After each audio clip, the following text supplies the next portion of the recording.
Nigeria's Electoral Commission has announced initial results from Saturday's national elections, but a final tally is not due for several days. The presidential vote is expected to be the closest in Nigeria's history.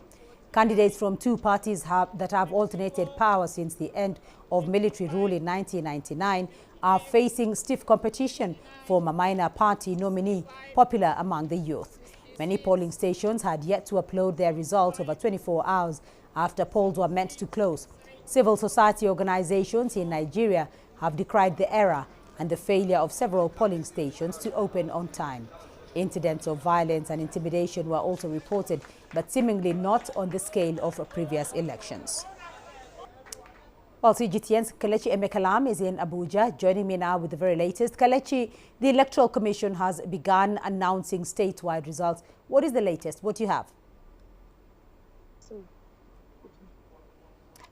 We will return to Kelechi Emekalam if we can. For now, let's cross over to Collins Nweke, a current and African affairs commentator based in Paris, in France. Collins, thank you for joining us on the program. So what are your thoughts on how the Nigerian Electoral Commission conducted this election?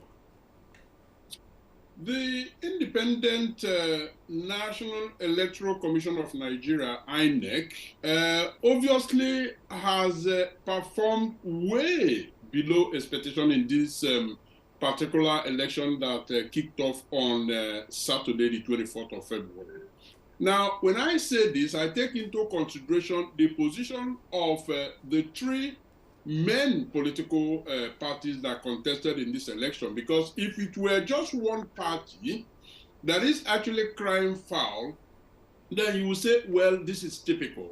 But across the board, all three main political parties, the APC, the PDP, and the Labour Party, have actually cried one form of foul or the other, the most coming actually from the Labour Party, because it has been alleged, and of course, I think it's more than allegation, because in broad daylight, I believe that watchers of the election could actually see real vote snatching, also voter intimidation, where people were barred from actually going into polling booths if they were not going to vote a specific political party.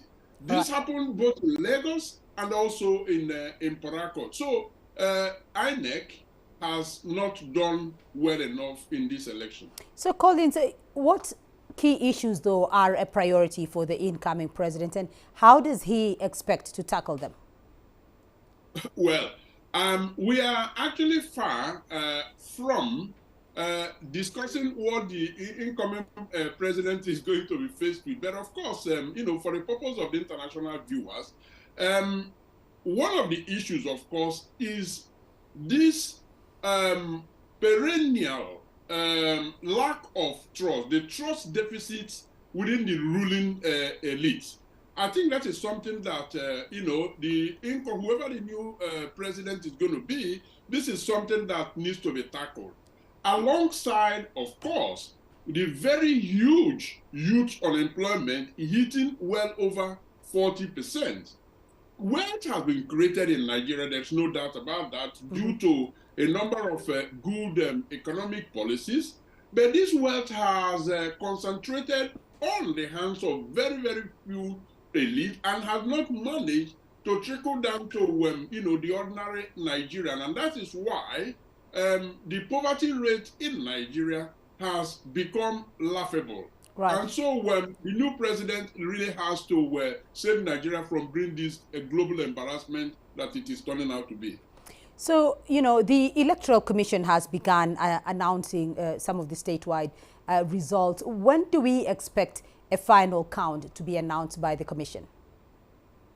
Viewed from the perspective of the parties that have called for the cancellation, as a matter of fact, the Labour Party has called for cancellation. The PDP has equally asked INEC to halt announcing results without properly investigating the places where anomalies and discrepancies have been reported. So from this, with the speed that INEC is going, I think they appear to be in a hurry to announce all the results, and that might happen, say, in 2 or 3 days' time. However, the other political parties are calling either for outright cancellation or for INEC to investigate those allegations instead of hurriedly calling the results. All right, Collins Nweke joining us there from Paris. Thank you.